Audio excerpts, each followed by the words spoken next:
তাদের প্রত্যেকের আইনের আওতায় এনে বিচারকে দৃশ্যমান করা।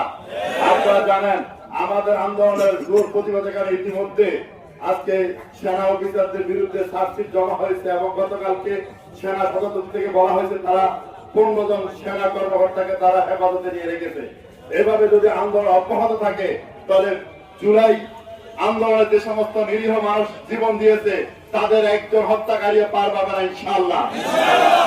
আজকে আমাদের আরেকটি দাবি হচ্ছে জাতীয় পার্টি সহ 14 দল এবং তাদের যারা দোষক যাদের সহযোগিতায় ব্রিটিশরা বিগত 15 বছর এই দেশকে শাসন করার শুধু ব্রিটিশদের সাথে বেশি সম্পদ দুটো ফুটে খেয়েছে, আমরা তাদেরকে আর এই দেশের রাজনীতি করার সুযোগ দিতে পারি না।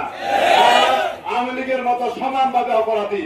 সুতরাং আওয়ামী লীগ যেভাবে নিষিদ্ধ, আমরা জাতীয় পার্টি সেভাবে নিষিদ্ধ চাই, সেভাবে নিষিদ্ধ চাই।